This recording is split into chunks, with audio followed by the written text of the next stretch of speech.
Narrator Bill Wheelan, address Rail Route number 2, Bear, Illinois, telephone number 217-335-2292, birth date 2/27/15, birthplace Bear, Illinois, interviewer Betsy Wheelan, date and place of interview Bear, Illinois, December 8th, 1992, Bill Wheelan's house.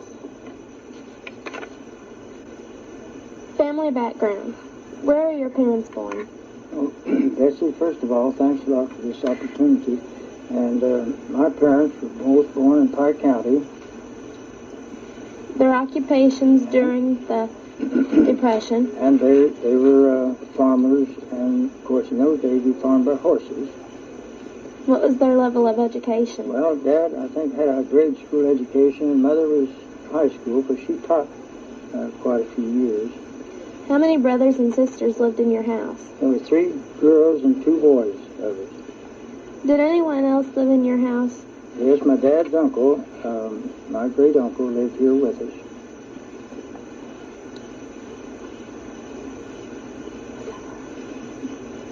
Describe home and living conditions. Well, we lived in a house that my great-grandfather had built. It was a wide, spacious house, but they forgot to put heat in the upstairs bedrooms. So in the wintertime, you had to get warm behind the stove in the living room and make a run for it. And the only heat that ever got up there was what came in the summertime. So... What did your family do for supplies? Well, in those days, as I mentioned, we grew a lot of vegetables, butchered our own hogs, of course, hunted wild game, had several milk cows, and we were more or less self-supporting in those days. What did your family do for entertainment? The boys and the men, of course, hunted a lot. We'd go out and get a bunch of rabbits or quails, and we'd go sliding on the hillside, play card games, things like that. What did your family do on the holidays? On Christmas and Thanksgiving, I especially remember, my mother always came up with a good meal. I don't know how she did it, but we always have something like wild duck or goose, or maybe Dad would get a turkey at a shooting match, and we always made it out pretty good.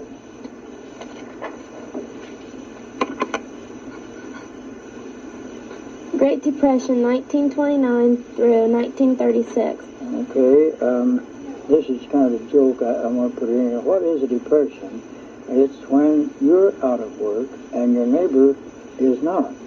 And what is a recession is just the opposite. When you're working and your neighbor is not. So we hear people say now, we're in a recession. Well, it depends on who's out of work, whether we're in a recession or not. These people, thousands of people who have been laid off, they're definitely in a depression. But the depression we're talking about, or going to talk about, it's called the Great Depression because of the length of time it lasted and the number of people it affected. And there are hundreds of other depressions. There were depressions before 1929, and there have been depressions since 1936. And we're in a recession right now. And it's a rotating thing that happens all the time.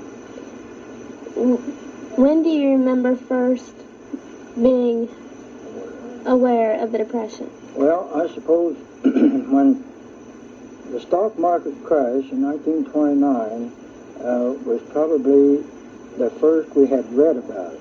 Now, we didn't have radios those days. We didn't have electricity yet.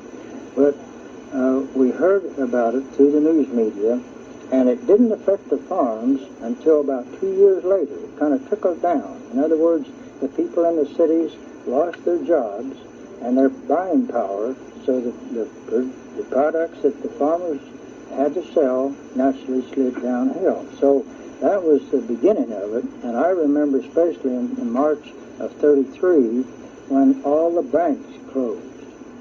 And that was a catastrophe. There was no money, period. Did you have a job? No, we worked at home. We farmed right through it all.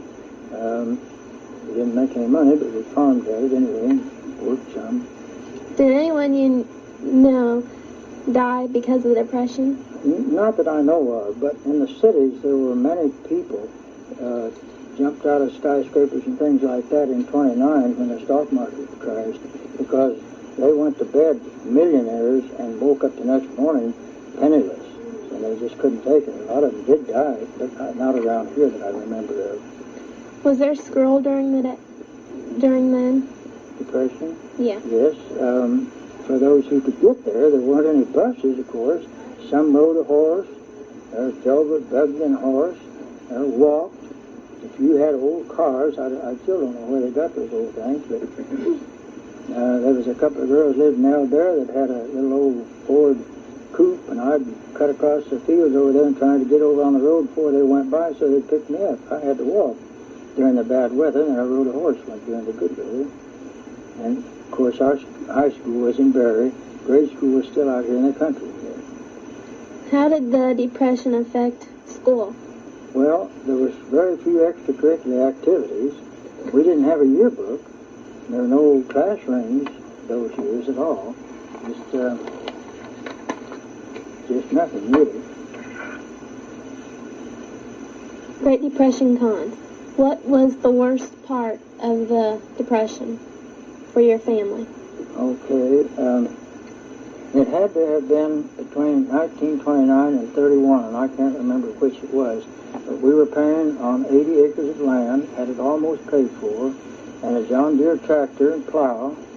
We had planted a lot of corn, hoping to pay everything off. We shucked 10,000 bushels of corn by hand. Corn was selling for about $1 a bushel at that time, but by spring it had dropped to 13 cents a bushel. We had a bunch of fat hogs, and we sold them for 3 cents a pound. Those were our dark days of the Depression. Now that was later. It wasn't in 29. It was later, probably 31. And we lost everything, as did many other farmers. Now, many thousands of acres of farmland in the Mississippi River bottom, what is now the Sny Island Drainage District, were taken over by insurance companies and banks. The farms were rented until the Depression was over, and then they were sold back to the farmers who lost them if they wanted to buy them back. That was a good bit of business. Did your neighborhood change during the Depression? Well, I suppose. I think it drew the neighbors closer together, probably. They visited more, helped each other. We always put up hay together and thrashed, sawing wood and butchering. No pay, just exchange help.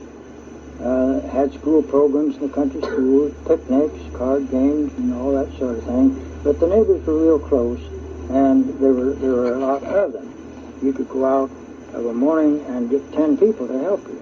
Now you can go out all day and not find 10 people to help you.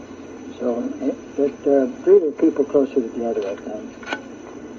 What level of education did you complete during the Depression? Well, through all this mess, I managed to complete 2.5 years of college.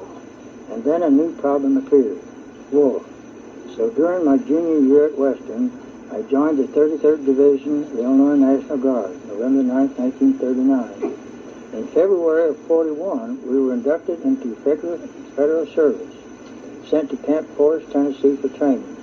So by Pearl Harbor, we had almost a year of training. On February 27, 42, 2 months after Pearl Harbor, we were in Australia.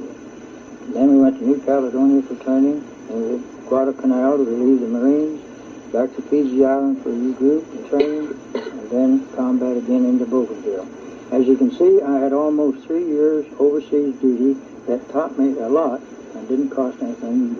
Guess you'll have to figure out the answer to that question yourself. Shut her off on that. Shut her off. How and when did the Depression end? Well, I guess you'd say it really ended about 1936. But, of course, we had a bad drought that year, and that added to it. So I suppose you'd say 36 or 37.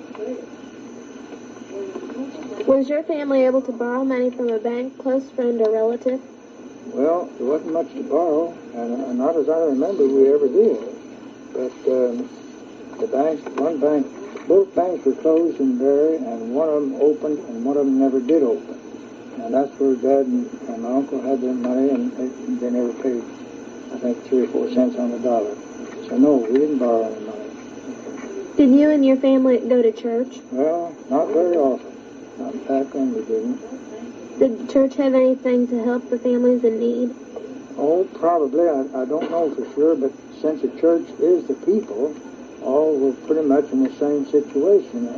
I remember they had to have fuel, and instead of trying to raise the money to buy coal, they cut wood and burned it in the furnace and things like that. Anything to save some money, but I suppose they helped families if they could.